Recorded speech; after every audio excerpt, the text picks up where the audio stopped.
Hello, ladies and gentlemen. It is Mike Levin, Poconos Pythonista, on Monday, January 25th, 2021, around 9:30 p.m.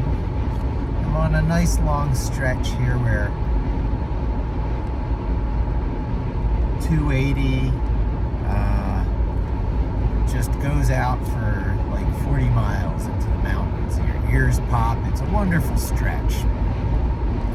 And it's a good time to pull out the phone video camera and just reflect and talk. I've got a general sense of what it is I want to talk about.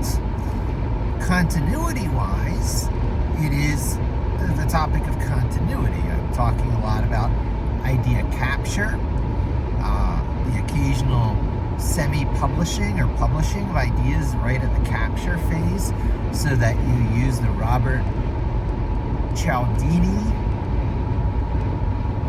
method of public commitment and consistency, the rule which states that if you were to put your name on a petition, not a partition, but if you were to put your name on something that was being petitioned in the neighborhood, and your neighbors would also see the signatures that were on that petition, you would be more likely to hold by whatever belief that represented in the future, because you know your neighbors saw you signed it. It's a convoluted bit of mental trickery that is used to get people to commit to things and follow through, and which you can use as a life hack with all this publishing nonsense we can do here with an average everyday phone.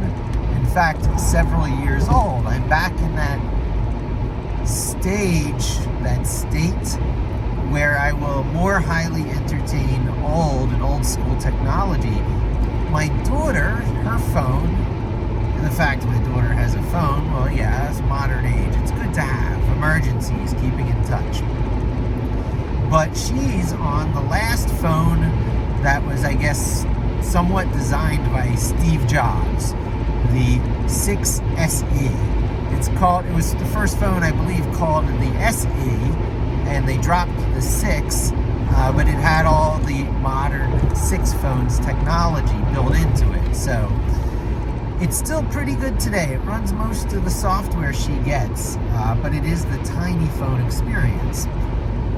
I was quite surprised to see that in the current Apple offerings, there are 2 small phone choices. There is something that carries on the mantle of the SE, although it ironically, is that ironically used, right? And it has the round edges, when the SE model, which was basically the iPhone 5 model, when things went from full stainless steel rugged, right around when AntennaGate hit. You remember that? Oh my God.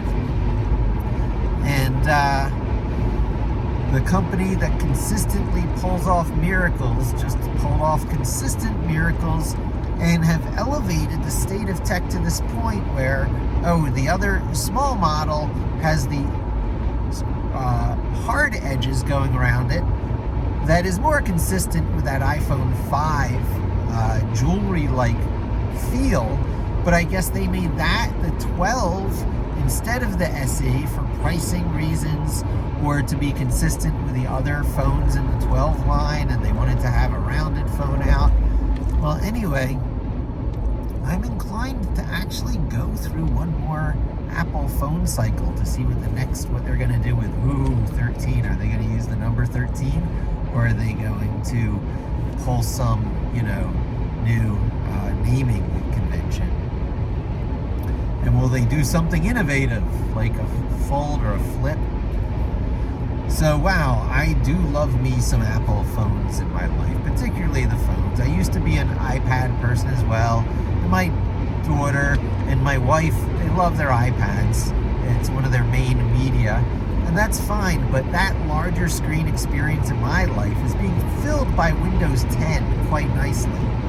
I looked at one of my older YouTube videos recently that always gets comments and thanks and positive feedback about how to install a terminal program on your Windows PC without having to do the whole Cygwin install to get MSys. You can just get the, I believe it was MSys shell program, SSH terminal program, and install it onto your Windows PC through the Cygwin 64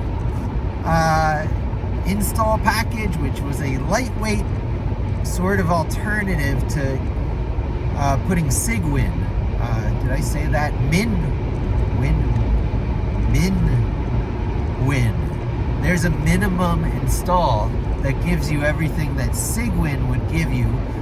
But anyway, all this gobbledygook nonsense is that to get a Unix or Linux-like environment on your Windows PC in the past involved some kooky third-party technologies that did a very good job of giving you a POSIX compliance, a high-quality Unix experience on a Windows PC as one could hope to expect.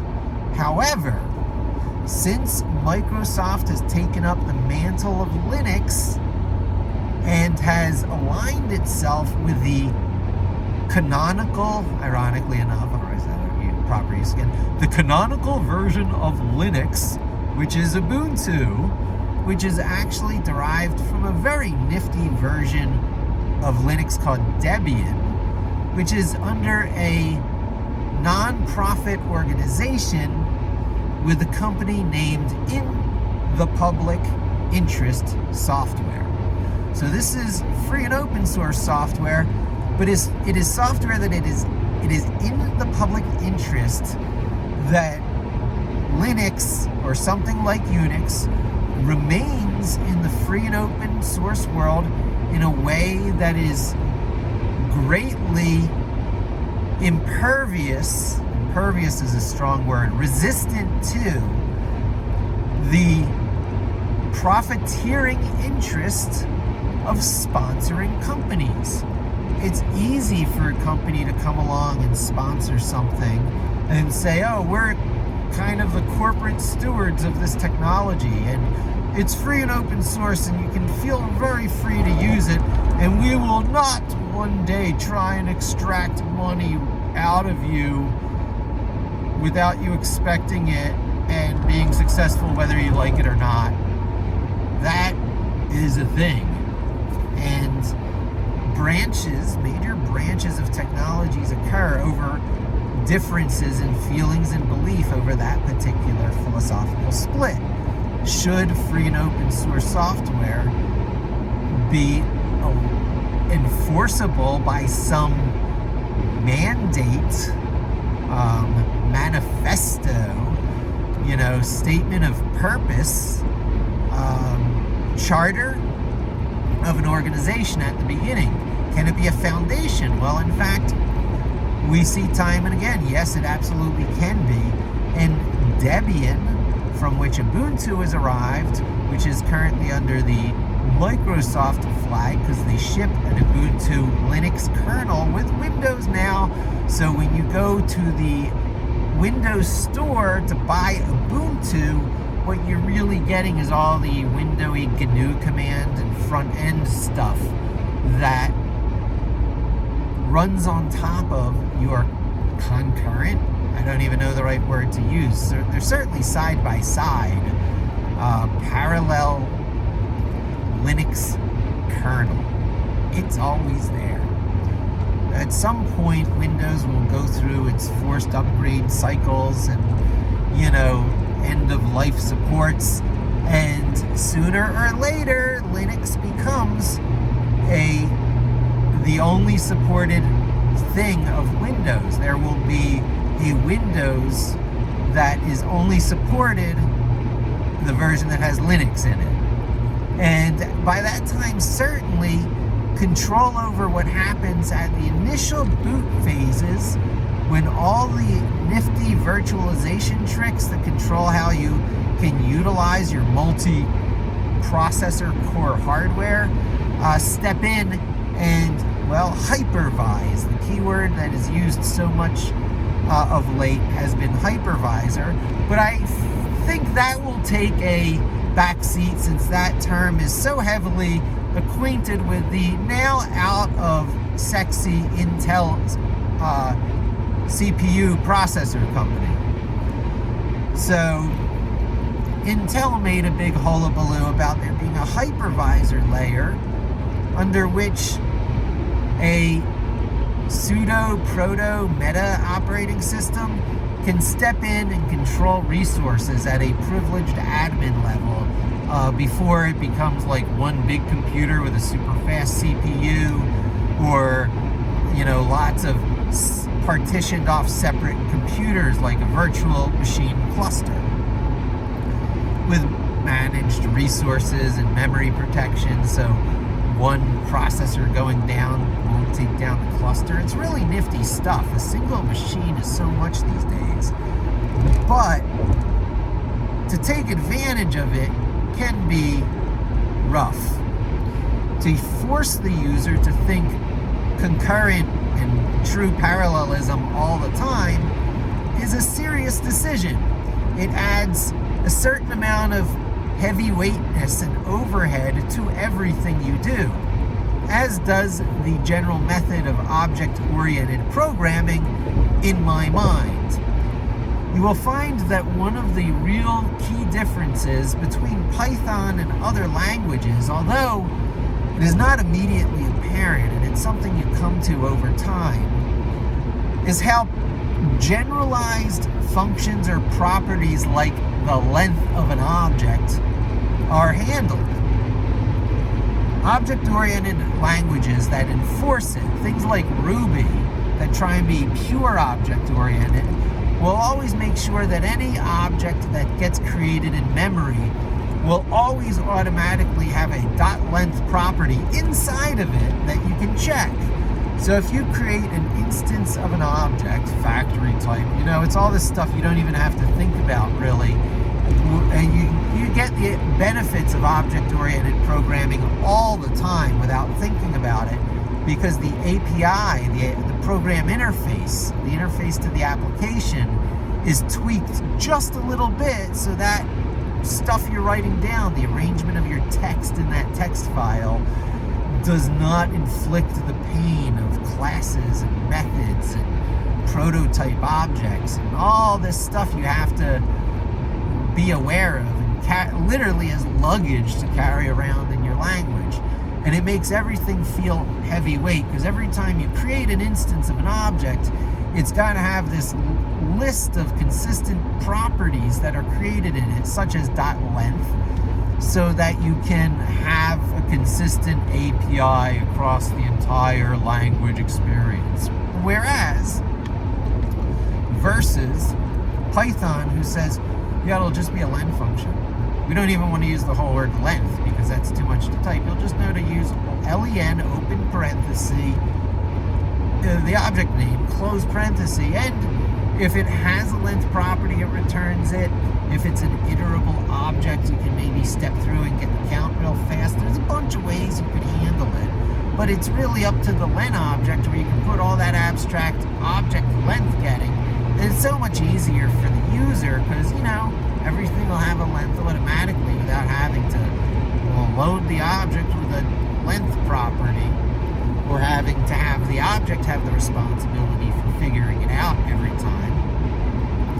It's just a matter of pushing things around where the work is done. The work always gets done, and APIs are a question of where that work is hidden and what's taken for granted.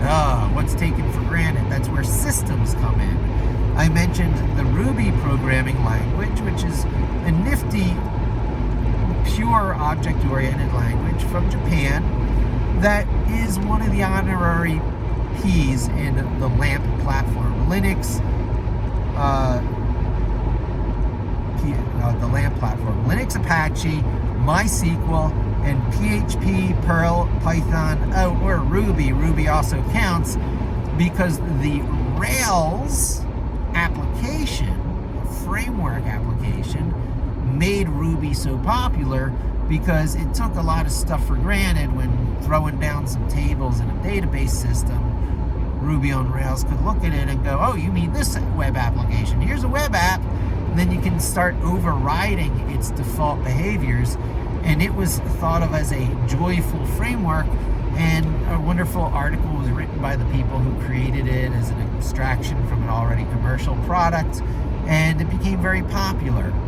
It was one of those seminal articles written in the industry about how fun it can be to slam out applications if you use convention over config files. The opposite of having some sort of framework that mostly knows what you mean most of the time, according to some 80-20 rule. Here's what, apps of relational databases, parent object, sub-object, classic shopping cart stuff. You can put items in a shopping cart, so lists of lists, and list management. So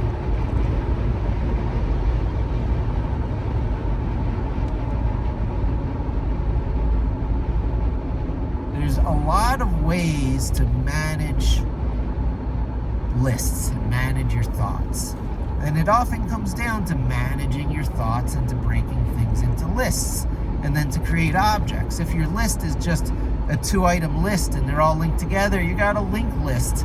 And I believe S functions, there's something in Lisp. There's stuff Lisp has that other languages don't have, because you can start building things up from the smallest relationship possible, one object to another, a linked list. And from out of that, you can build relational databases, operating systems. You can build anything. It's the perfect abstraction layer, except people who use Lisp as their primary language are typically creating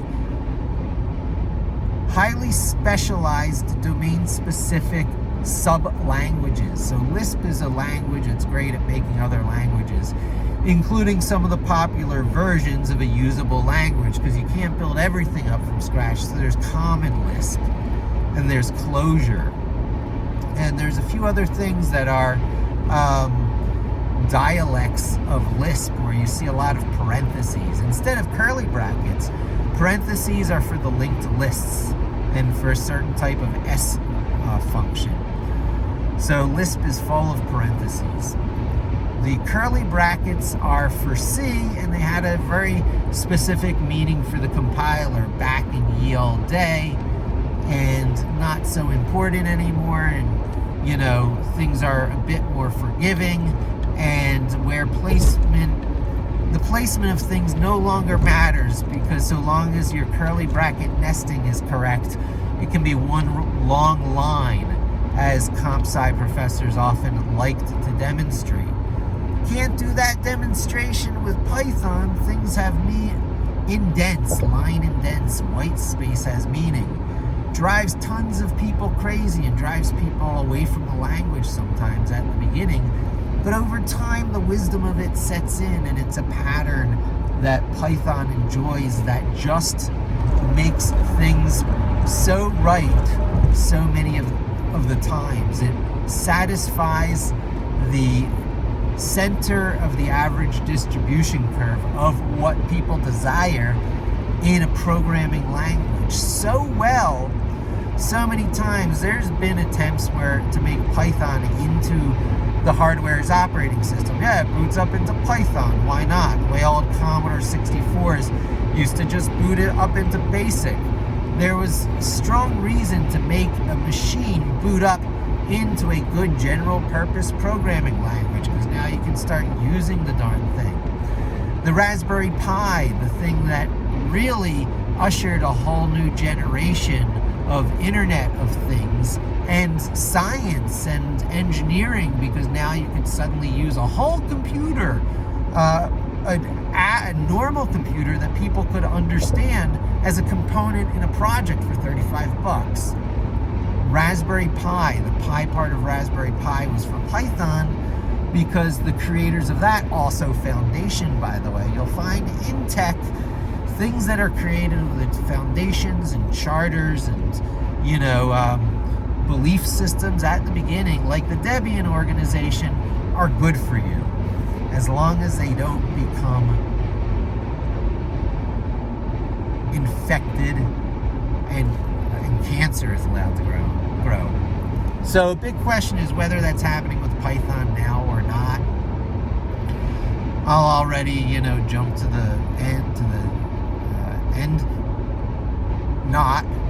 Microsoft will not destroy the Python platform. So, traditionally, it's embrace and displace, as they did with Netscape Navigator, that they tried to do with Java, which they tried to do with, I guess, Intuit. They tried to buy Intuit. If you can't buy it, you put out another thing exactly like it, and you popularize it. Excel did that to Lotus. So the list goes on, and it's a classic strategy and highly effective. Other versions of this, it's not particularly embrace or displace, but what Oracle did with MySQL and Sun Microsystems, in turn Java, the Java programming language, buy and have strings attached. You're at the end of a long set of strings of a marionette, even with things like MySQL. Who's going to really base a serious long-term project on with MySQL as its database these days, knowing what we know now, when things like Postgres are perfectly adequate and available?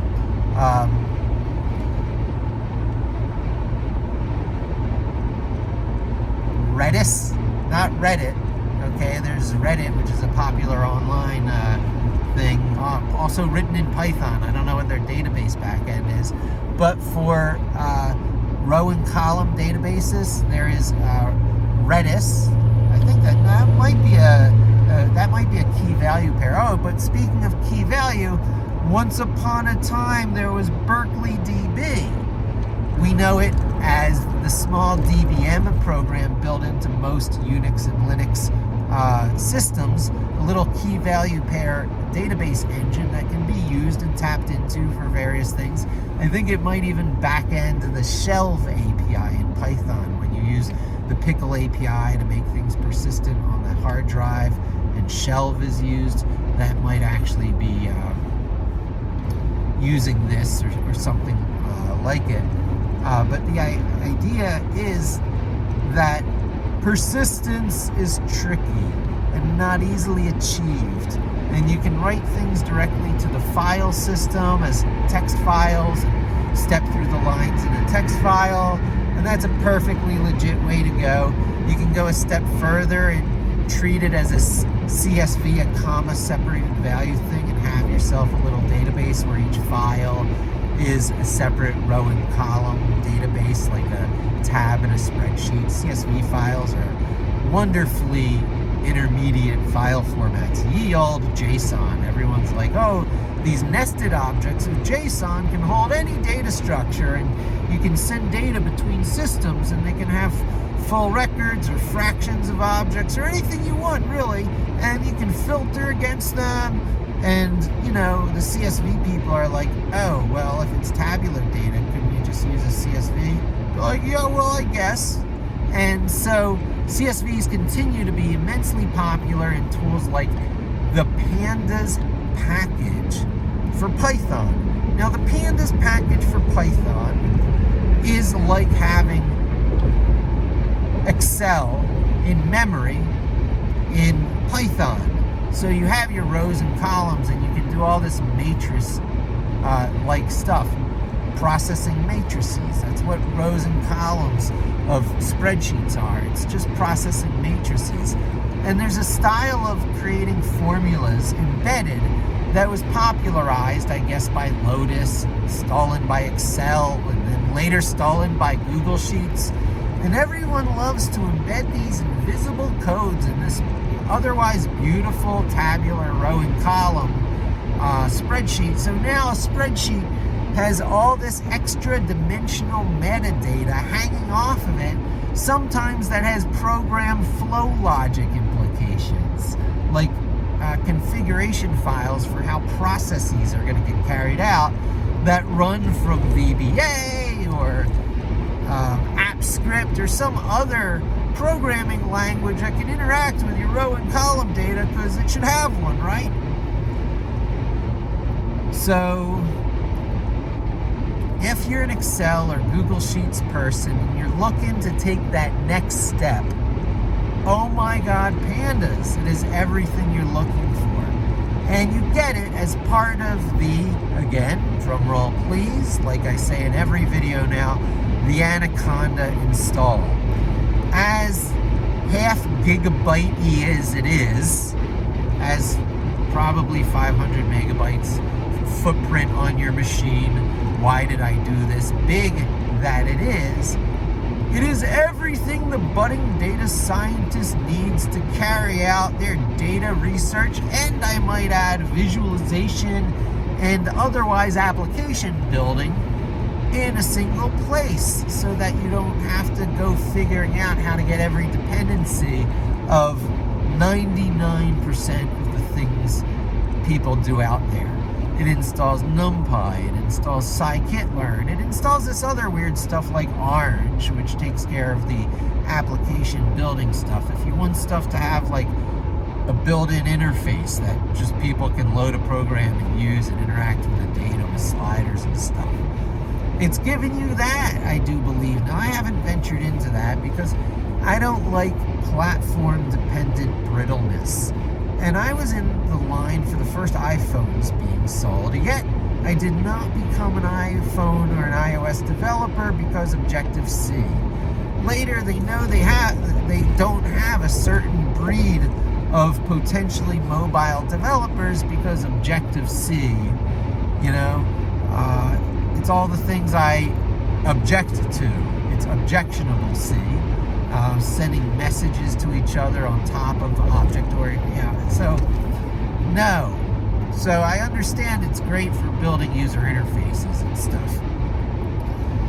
But even Apple, in their great wisdom, came around and started peddling something called Swift, which has, a lot of the stuff that Python has. They looked at the languages that were popular, and they came up with stuff that was best of breed. And the stuff is very good, but it's a pair of golden handcuffs, vendor golden handcuffs that they slap on you. If you become a Swift developer, you're not going to be a much anything else developer. There's not going to be much left over in your head. They're gonna close you into that Apple ecosystem. So I love me some Apple consumer hardware, and I wave it around like my magic wand, like so many other people do, and enjoy all the wonderful benefits of being on the Apple ecosystem for media consumption and shooting videos like this, and the phone in my pocket, and all the other uses. Unfortunately, it doesn't have a Wacom quality stylus like this Note 8 I could once again hold up. It's right next to me here. That, I have to have in my life because Apple resists a Wacom quality stylus on the iPhone for some unknowable reason. It's just so intuitive and natural, and would make it such a wonderful platform. And it's a great part of what gave me the Android phone experience for several years of my life. I'm multi-platform, multilingual. Boy, there was nothing since the iOS versus Android issue, the irreconcilability of it all in my head, that resonated so strongly since the Amiga, the Commodore Amiga platform. It still hurts a little bit to this day that Windows won over the Amiga. However, NVIDIA and companies like them pushing forward the state of what a Windows PC was, and so many people not putting up with the nonsense that is the Microsoft vendor lock-in. Different compilers have always been popular, different text editors and IDEs have always been popular. Despite the amazing programming stack Microsoft has always made available, they've driven away so many people, such as me, with the .NET stack. I don't even know what to call it. Java ripoff that forces you into Visual Studio, Visual Studio Coding Edition, or there's a high-end VS Code is what I'm saying, which forced you into a programming model that I did not like much. I tried to take it up more than once in my career, and I knew people who swore by it. And I'm like, yeah, pretty vendor power tool. Pretty vendor, you're the fool. Gonna learn it, will be great. Mastered it, oh, it's too late. Muscle memory. Have it, but your platform's gone. Phantom limb will live on. Cygnus said on the Amiga, how I knew your macros, but I guess Vim will do. VS Code, not you, although I try, I do. I keep VS Code on my start menu. I believe I even have a keyboard shortcut, Control-Alt-V, to pop up VS Code. And when you are the company that has decided to ship Linux as a kernel parallel to your own proprietary one, when you're a company that says probably in the future that hypervisor level, oh yeah, that'll be Linux, because why not? Kubernetes, and get all the advantages of containers right at that processor level, virtualized with idealized, highly, specable. You can specify a container package, and you know that when this is instantiated on a machine, on a piece of hardware, that hardware will have all the checklist items checked off to support that platform that your original container that you use specifies for. So the art of creating artistically sized containers will be a thing. The same people who are into using the minimal viable metal to run that gadget. Companies like Apple, who create their own ARM64 processors from the ARM technology, the ARM machine instruction set, but Apple's own design and metal to control how it gets carried out and executed so it runs cool and lasts long, runs fast, and gets all that sweet point, checkbox stuff that makes Intel look like a fool these days. Outsourcing their manufacturing because they can't get down to that 5 nanometer level that their Taiwan company competitors, I forget the name, HSC or something like that.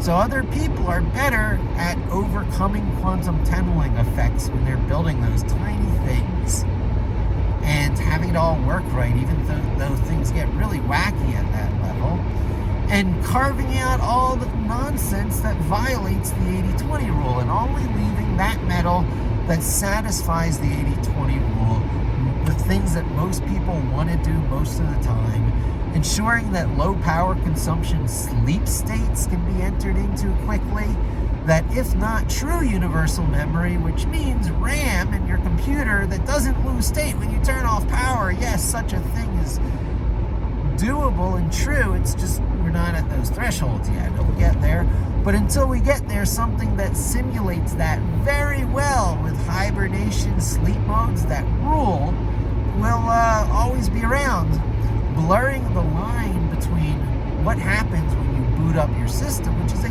very important point, because the wizards who want to come in and take control of at least an abstracted unit of processing power, because a lot of this will be happening in the cloud, or an actual piece of hardware like a Raspberry Pi, when it starts booting, will need to know about putting text files that have certain meaning according to certain conventions into certain places in order to cast the spell, to do the incantation, to take over that machine, like the Sorcerer's Apprentice, and from there on out, have it do your bidding in a highly reliable way, because it's going to either be your Raspberry Pi, to which you can do some sort of backup system, where it gets copied over, and it's like GitHub nodes. Every instance of a repository cloned from GitHub has a commit by commit, edit by edit history of that project going back to the beginning. So long as one repo exists, an entire project can be reborn.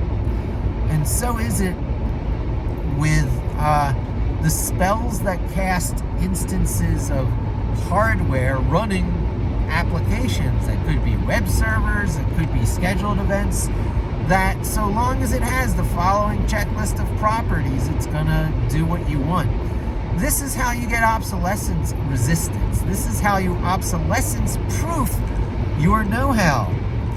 You work mostly through those terminal windows, which I guess is how a lot of this rambling began, because I dearly cared about doing that back in the pre-Microsoft Loves Linux days, when you had to do it through Cygwin or something like it, the minimum of which would be with MinWin 32, something like that, but they're up to the 64, so there's the 64, but under that there's an installer, and under that installer is the MSys command line shell, secure shell, SSH program. And you could just install it from off of that installer. And that was the easiest way to go for a long time.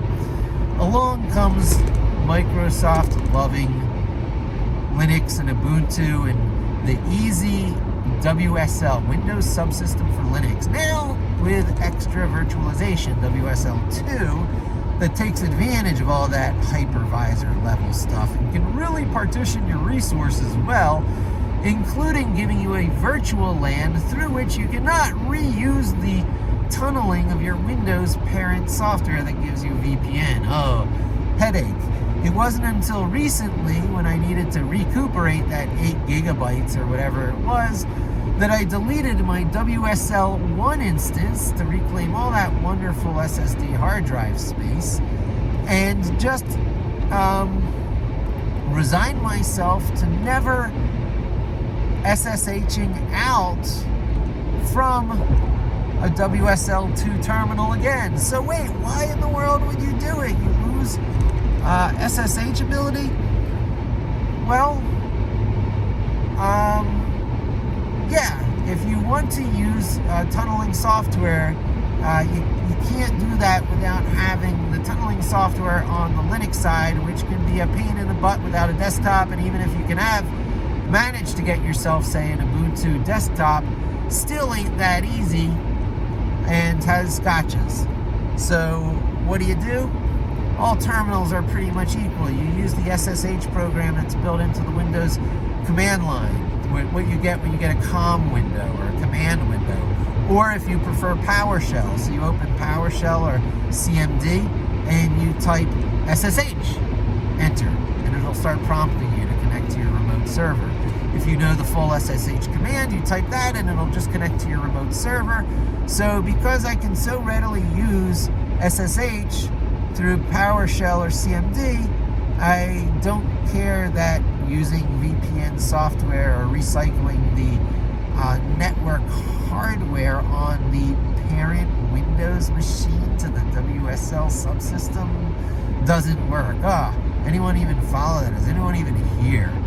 So, with certain obscure shortcomings in the Windows Subsystem for Linux WSL2 platform, I can use it for everything I need to have a very good local Linux system for pre-production local server testing. So you don't need those little virtual environments that platforms like Google Cloud give you so you can test things locally. They give you a whole node local virtual machine platform so that you can test your web apps locally before you push them up in the cloud. I say no.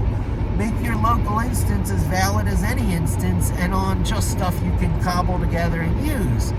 Who's to say it should be, the Ubuntu that comes with Windows subsystem for Linux, or that is so easy to get from the Microsoft Store, versus Arch Linux with some other repo system, and even startup system. Boy, if you want to use Arch Linux that uses Pac-Man for its repo system and continues to use initd files for its startup, I welcome you. You should know that it's always just text file placed places that instill meaning into hardware on that Frankenstein it's alive moment of startup, which is getting harder to produce these days because of all that universal memory like sleep states.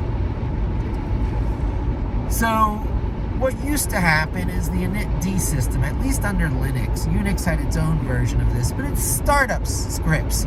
I remember the startup sequence follow fondly on the Amiga, which plainly called it startup-sequence, no dot extension that everything relied on. A file should be self-evident what it is from its headers and stuff, without having to rely on a dot, file type extension. So Amiga's was startup-sequence, and it was wonderful.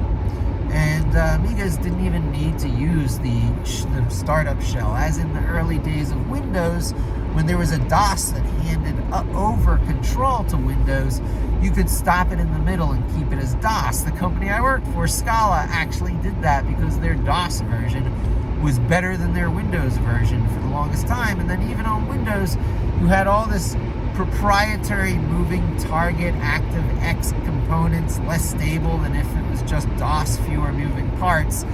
So working at Scala Multimedia, digital signage back in those days, really gave me an appreciation for how it's all just trickery in ways you connect to the hardware through different APIs, of which there are surprisingly more than you would think, of which one of the valid ones that will continue to be valid forever forward into the future will be the one that strips out the desktop or even mobile interface. You don't need point and click, you don't need tap and swipe. You don't need any of that stuff if you got a blinking cursor on a line. Okay, well, they took it beyond those days. The blinking cursor on the line was around for a while, and it was a nice idea. And the EX program on which the VI program, on which the VIM program was based, that I often advocate, was a one-line text editor. Learn yourself some EX. It's still around in its primitive forms. You can go into EX mode of Vim. So, first, there was barely being able to connect to remote computers, because remote computers had all the power, and you had something that was just smart enough called a terminal to log in with, and you could run your programs on the remote computer, but you saw things locally on something that had just enough memory to display 80 characters across by 20, or if you were lucky, 40 characters up and down, and that was the command line or shell interface. Terminal, it was teleterm, it was teletype, before it was even computers, when analog technologies sent these signals around the planet so that people could type to each other from here to, Asia.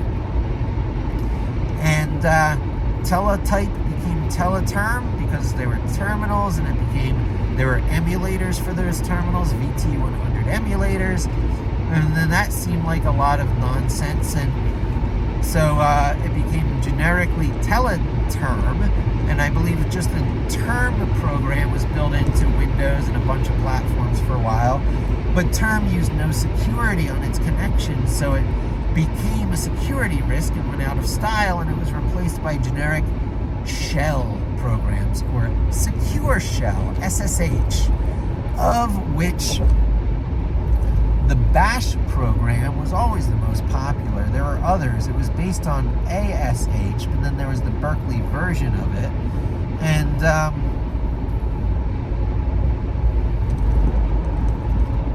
it's the type-in interface. What can I say? They enhanced it here and there with the memory recall of doing up and down arrows and what happens when you hit tab. And the single-line programs of EX made way for the full-screen programs of VI, which was written by Bill Joy on the version of the editor, the VI editor, that became part of the POSIX standard version of Unix. If it's POSIX compliance, it's real Unix, which is a little overblown because it includes such things as the RPM repo, software repository system. Who's to say it should be on RPM? The Debian system is also great, the Debian packaging management system, which is what Raspberry Pi and Ubuntu also use, more or less. And so those aren't POSIX compliant. So these Unix compliancy things are a little overblown.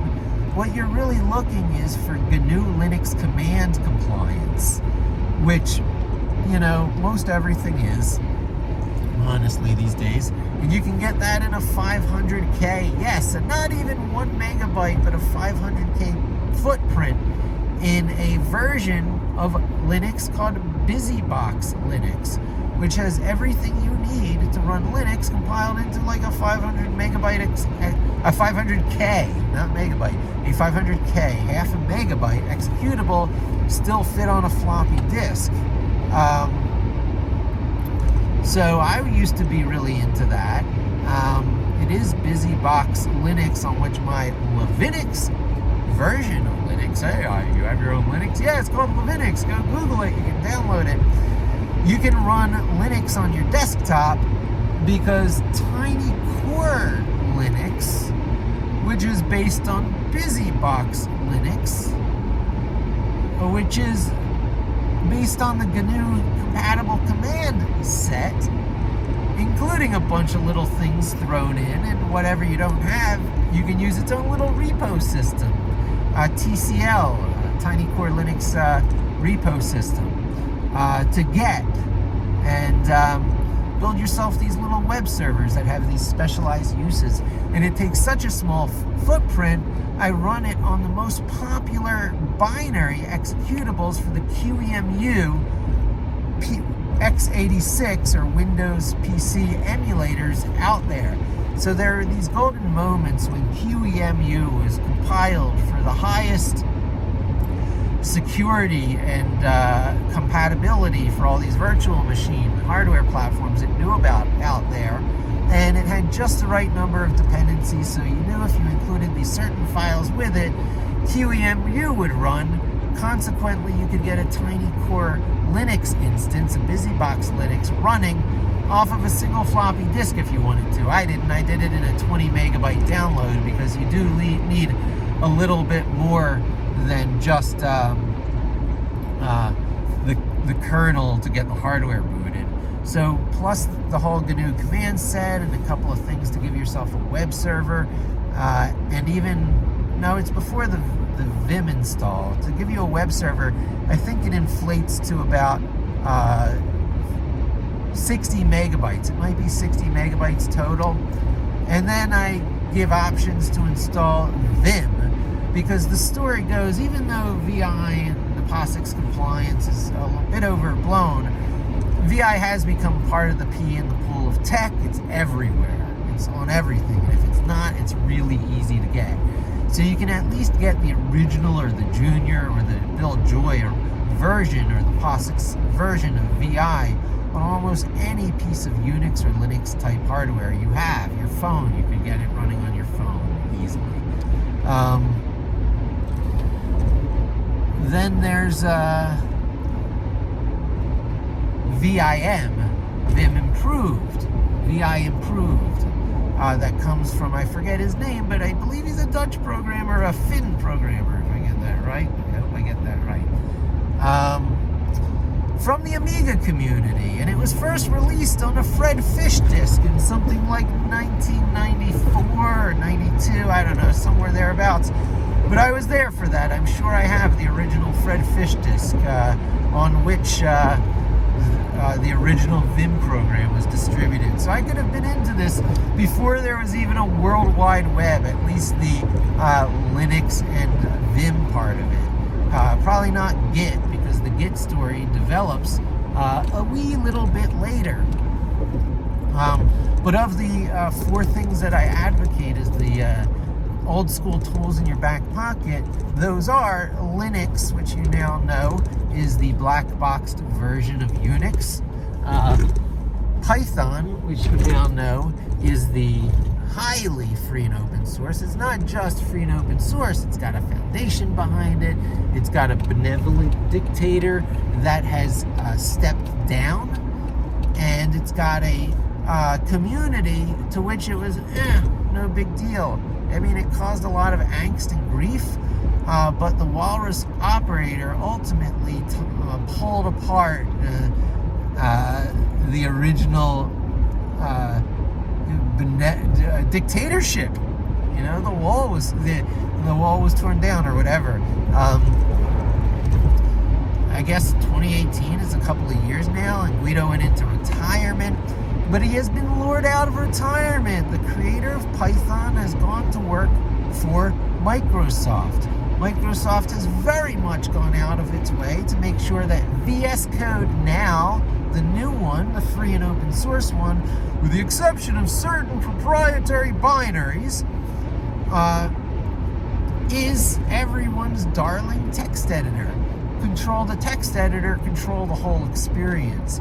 Even though it's not the heavyweight VS Code, when I knew it, it was VS Code.lite, or Visual Studio Code.net. Lite, what am I talking about? Visual Studio, you didn't even know what to call these things. Visual Studio Code.net, heavyweight IDE, closed you into the golden handcuff Microsoft proprietary programming stack, dev, sheep herder, cattle chute platform. But, you know, don't let me predispose you on how to think about this stuff. But I cannot help but think, to worry what could be, and I don't want to be a conspiracy nut about it, but this new guy who took over Microsoft is great. He's saying all the right things. But the question is, can Embrace and Displace actually become Embrace and not Displace, right? The fundamental question about the long-term health of Linux and Python and Git, because Microsoft bought GitHub. Can you believe it? I came up with my whole Linux, Python, Vim, and Git, preferred platform stack, introduction to everything that is, Saucer's apprentice automation of things around you on the learning side with notebooks, and on the 24/7 timed, reliable, and ultimately scalable build your enterprise side of servers can be covered by those 4 tools.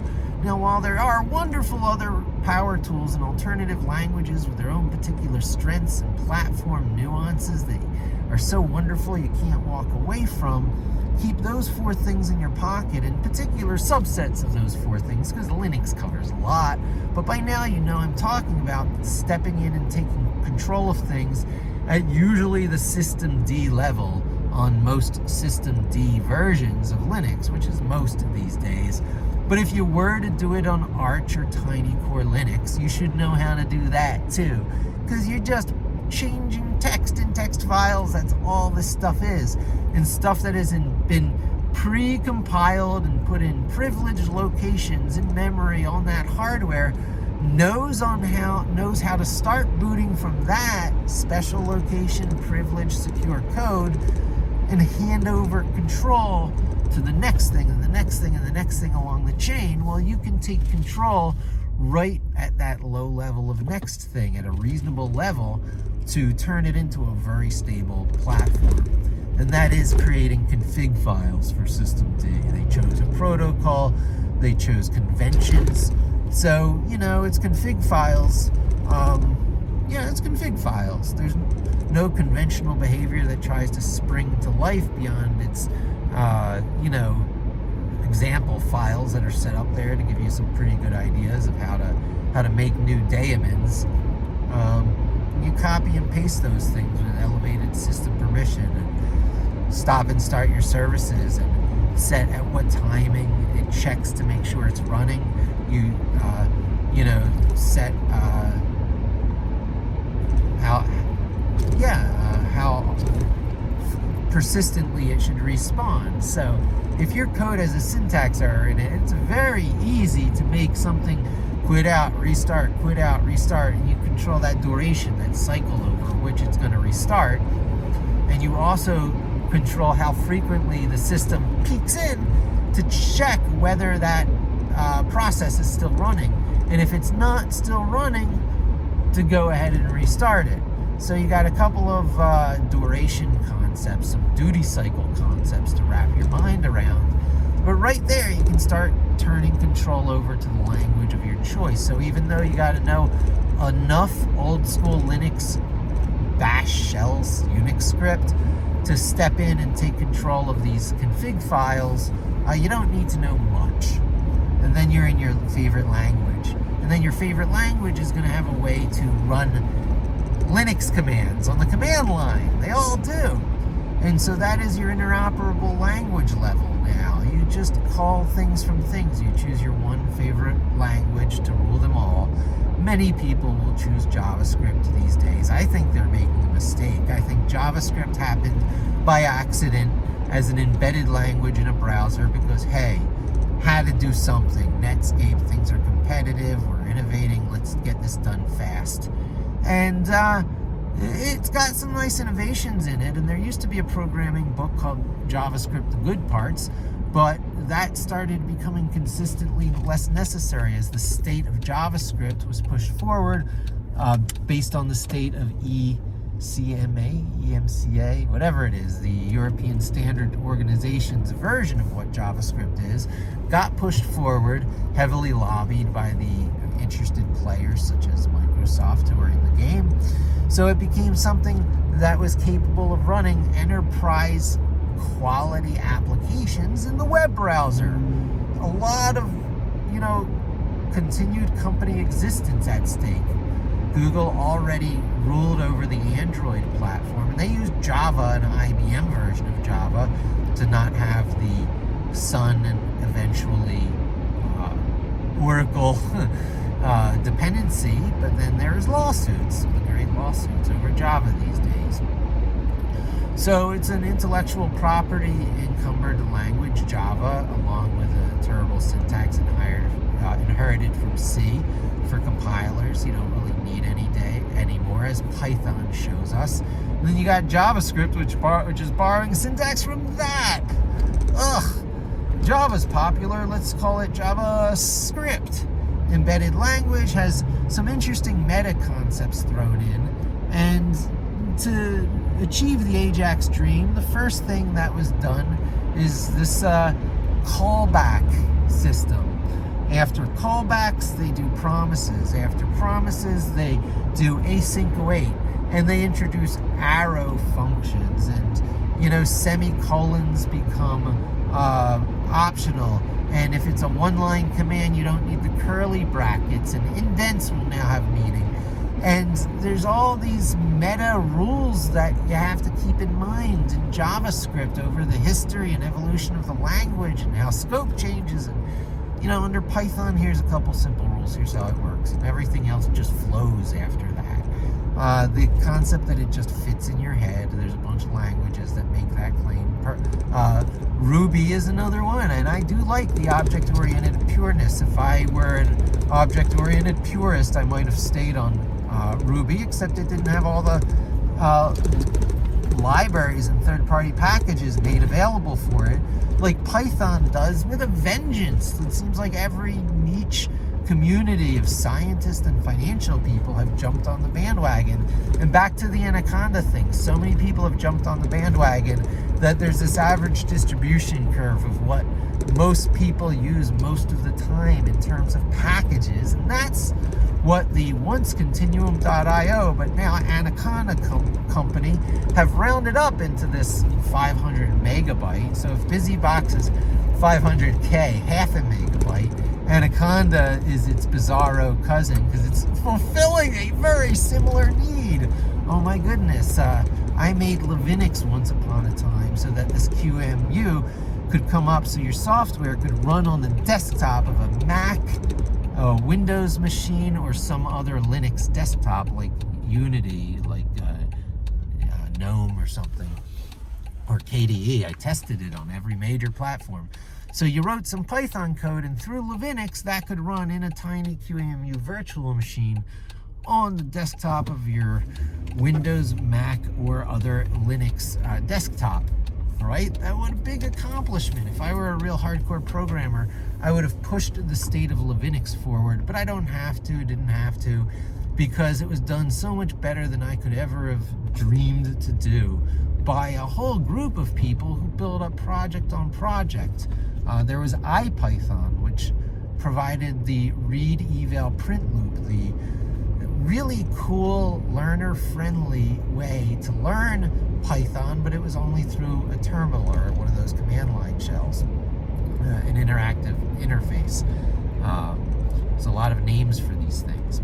And what the Jupyter organization came along and did was made that wonderful Python environment come up through the web browser, somewhere everyone's familiar with. But getting Ipython and the Jupyter interface to it all installed just so was really hard. And then getting the first components you need after that you heard were great, of NumPy and stuff, it was impossible cobbling together. Some required the tool chain and a compile, and these were just like, scientists and financial people who just wanted to get their work done. So Continuum.io, now Anaconda, created this, huge install that put everything necessary on your machine, whether your machine was a Windows, Mac, or other Linux type desktop. Hence solving the problem I had taken a crack at with Linux, but doing it so much better, because now you have every dependency like NumPy and Pandas that's so hard to install because of the compiled components and the hardware issues, and having the GCC compiler and things in the right place. And so anyway, hairy mess to get all this nifty stuff installed that Anaconda just drops on your machine. Thump, you're programming in Python in the web browser. Wonderful place to start, and that's where many people end. Well, I had come from this Vim world where I was editing text files, and I put in my 10 years of, Malcolm Gladwell mastery, outliers mastery, 10 years or 10,000 hours. I have that in easily with Python and Vim. So I do things old school, and I got the understanding of the Linux platform one must have, and Unix in general, to create single instances, nodes. I can master a node. I can create a container.